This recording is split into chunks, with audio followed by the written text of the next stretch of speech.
Good afternoon, everybody. The topic for today's discussion is server-side scripting. Now, first of all, we should know what a server actually is. Server वो चीज़ होती है जो client की request को पूरा करती है. फॉर एग्जाम्पल, जैसे कि मैं एक वेब ब्राउज़र के ऊपर बैठा हुआ हूँ, मैं कोई भी वेबसाइट को खोलता हूँ. Suppose I press rediffmail.com.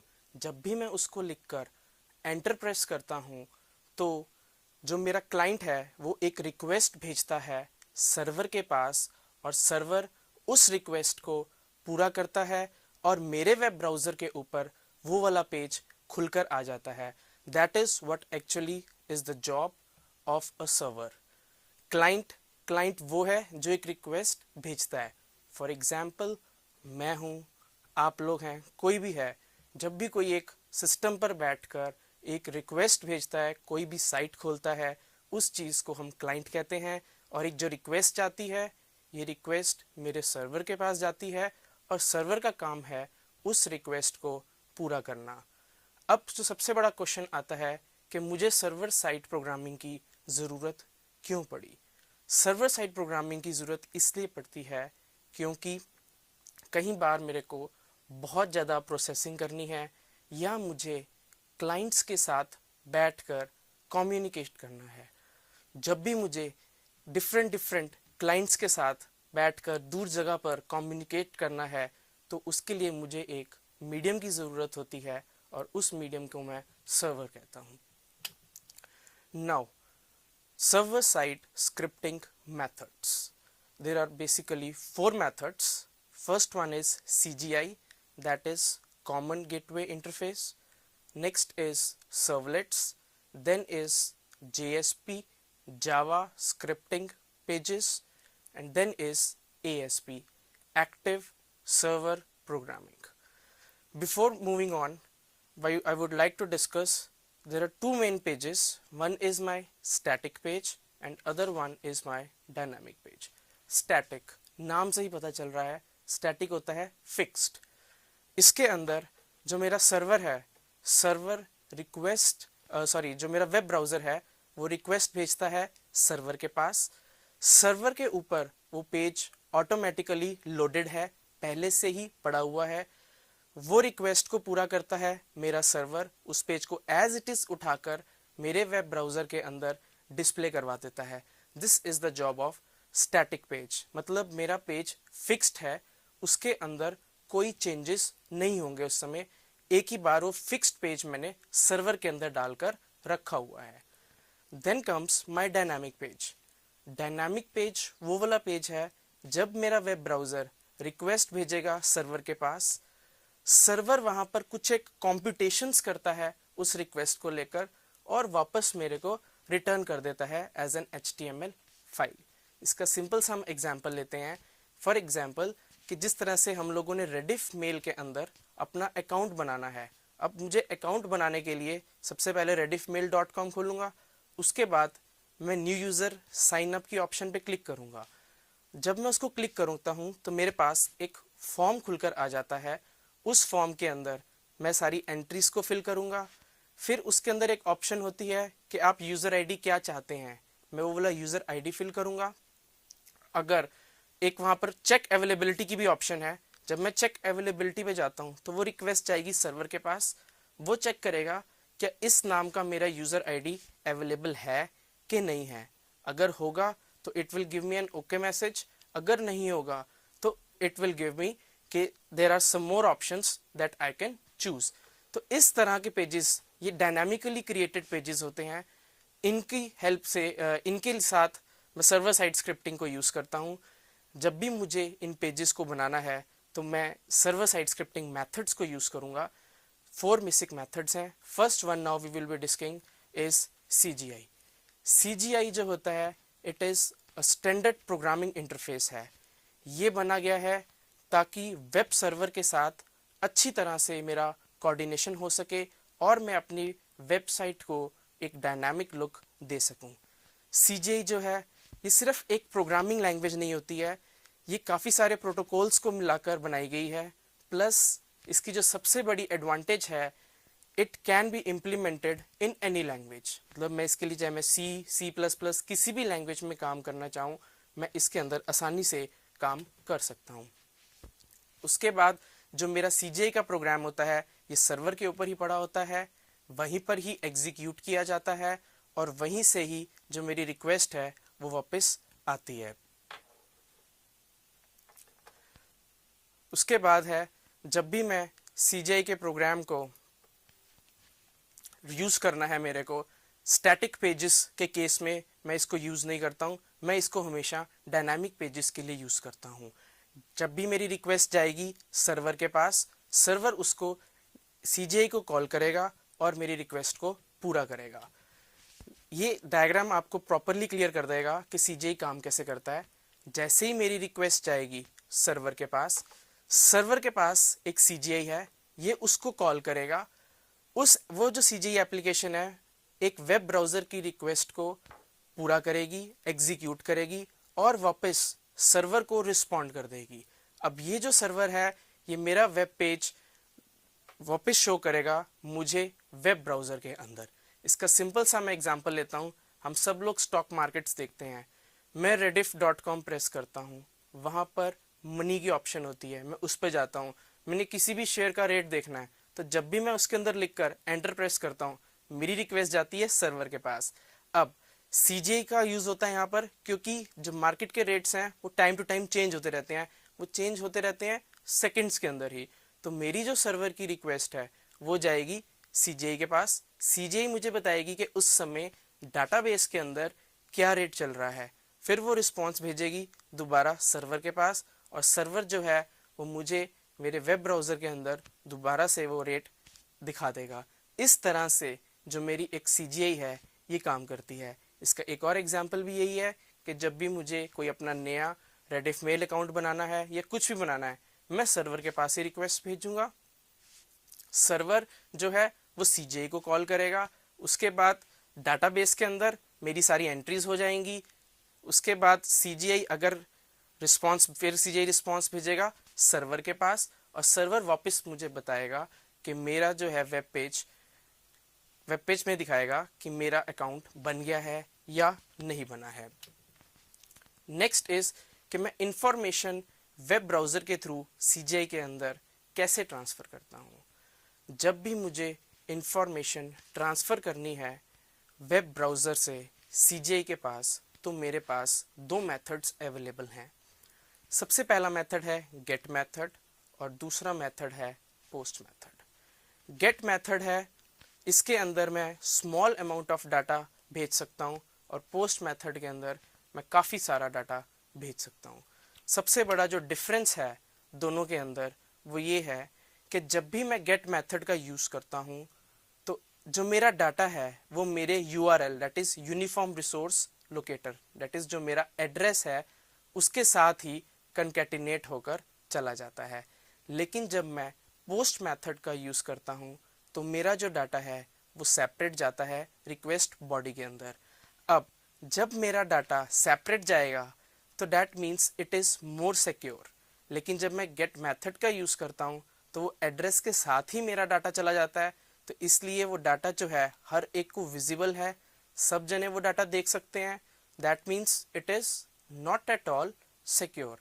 लेकिन जब मैं पोस्ट मेथड का यूज़ करता हूँ, जब मेरा डाटा ही अलग जाना है, उसके लिए अलग बॉडी पोर्शन है जिसके अंदर मेरा ये डाटा जाएगा, तो that is the data is very much secured. इसीलिए ज़्यादा टाइम पोस्ट मेथड का यूज़ होता है, गेट मेथड का यूज़ कम होता है। गेट मेथड जो है वो सुटेबल है अगर मेरा डाटा काफ़ी छोटा है, लेकिन अगर मेरा डाटा काफ़ी ज़्यादा है तो मैं इसके लिए पोस्ट मेथड का यूज़ करता हूँ। नेक्स्ट आता है मेरे पास CGI के यूजेस क्या क्या हैं।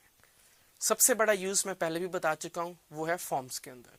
जब भी मुझे ऑनलाइन फॉर्म फिल करने हैं या मुझे अपना यूज़र अकाउंट बनाना है, वहाँ पर CGI का सबसे ज़्यादा यूज़ होता है, क्योंकि CGI जो है बेसिकली ये मेरे डाटाबेस के अंदर सारा कुछ स्टोर कर कर रखती है। अब जब मैं एक फॉर्म बनाता हूँ, उस फॉर्म को मैं फिलअप करता हूँ पूरा, जब मैं सबमिट करता हूँ तो जो मेरी CGI है उसको डाटाबेस के अंदर सेव कर लेगी।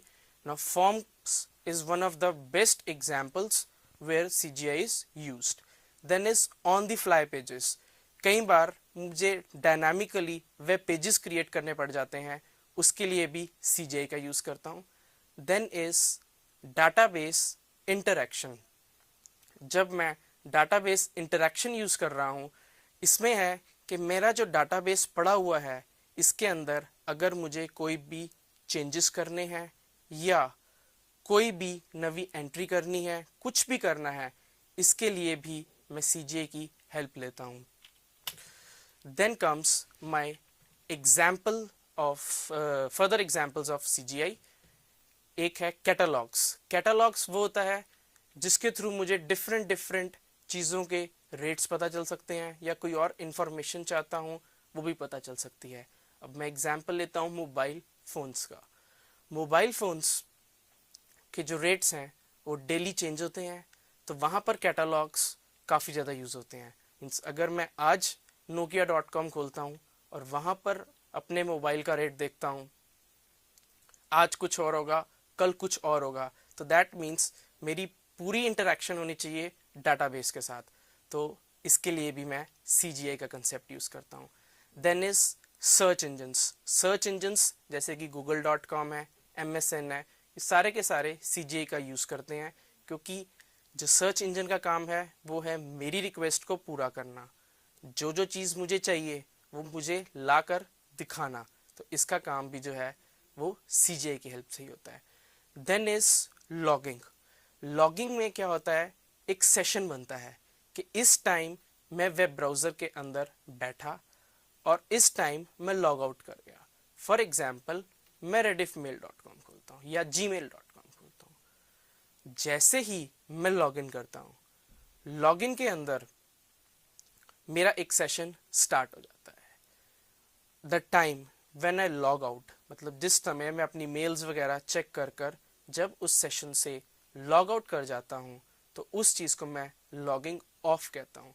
और ये एक जो मेरा पूरा सेशन है, इसको मैं कहता हूँ the session between server and the client.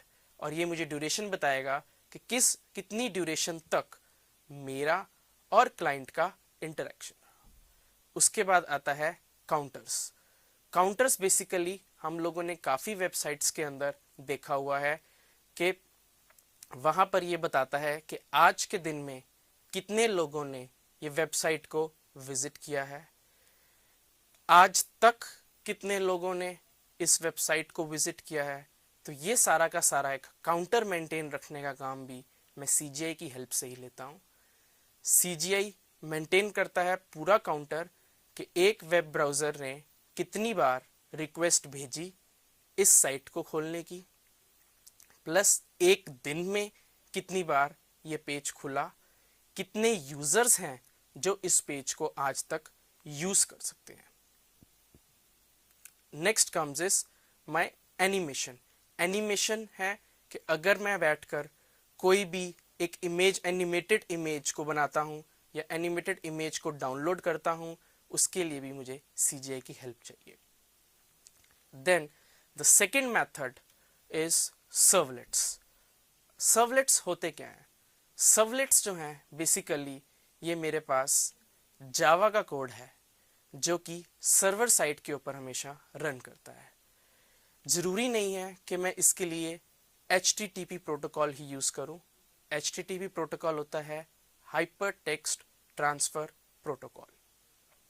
मैं किसी और प्रोटोकॉल का भी यूज़ कर कर क्लाइंट के साथ कम्युनिकेशन बना सकता हूँ. देन कम्स इसके अंदर एक कंटेनर्स का कंसेप्ट यूज़ होता है. कंटेनर्स का बेसिकली काम है कि ये मेरे को काफ़ी सारे फीचर्स प्रोवाइड कर देता है, जैसे कि सेशन को मेंटेन करके रखना, फिर जो मेरे सर्वर हैं इसके रिसोर्सेज को प्रॉपरली मैनेज करना, प्लस मुझे सिक्योरिटी प्रोवाइड करना.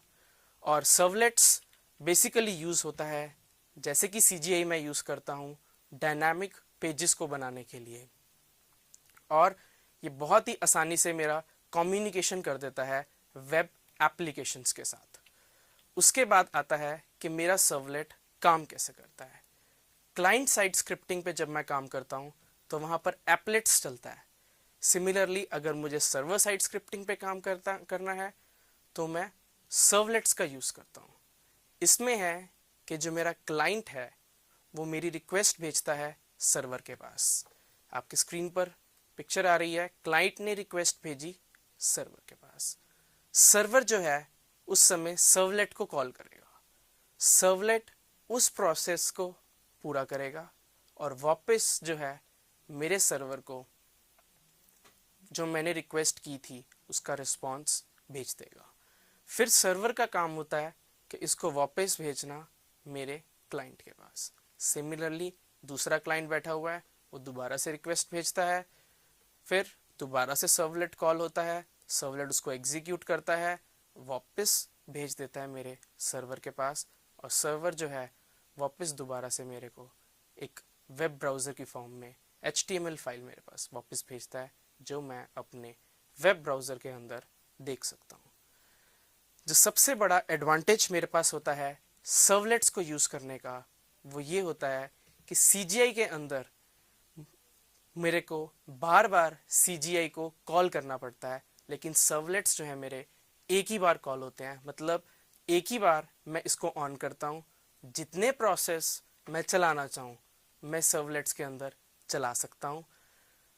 लेकिन जब मैं CGI के थ्रू काम करता हूँ तो एक टाइम पर एक ही प्रोसेस चलता है, उसके बाद अगर मुझे दूसरा प्रोसेस जाना है तो मुझे दोबारा से CGI कॉल करनी पड़ती है। लेकिन सर्वलेट जो है एक बार कॉल हो गया, उसके बाद मैं इसके अंदर जितने मर्जी काम करना चाहूँ मैं कर सकता हूँ। बार बार मुझे सर्वलेट्स को स्टार्ट नहीं करना पड़ता, लेकिन बार बार CGI के केस में मुझे उसको स्टार्ट करना पड़ता है। उसके बाद आता है कि सर्वलेट्स होते कहाँ पर हैं। बेसिकली जो मेरा वेब ब्राउज़र है वो रिक्वेस्ट भेजता है सर्वर के पास। अब सर्वर के पास दो तरह के पेजेस होते हैं, एक होते हैं स्टैटिक के लिए, एक होते हैं डायनामिक। जहाँ पर डायनामिक की बात आती है वहाँ पर मेरे सर्वलेट्स होते हैं, और जहाँ पर स्टैटिक की वहाँ पर आती है वहाँ पर मेरे फाइल सिस्टम होते हैं। स्टैटिक पेज अगर मुझे उठाना है तो मुझे सीधा फाइल सिस्टम के पास जाएगा, क्योंकि जो मेरा स्टैटिक है वो मेरे फिक्स्ड पेजेस हैं, मुझे उसके अंदर कोई चेंजेस नहीं करने होते। लेकिन जो मेरे डायनामिक पेजेस हैं वो मेरे टाइम टू टाइम जिस तरह का मैं रिक्वेस्ट भेजता हूँ उसी तरह से मेरे पास रिस्पॉन्स आता है। उसके बाद ये फ्लो चार्ट बता रहा है कि सर्वलेट्स जो हैं ये काम कैसे करते हैं।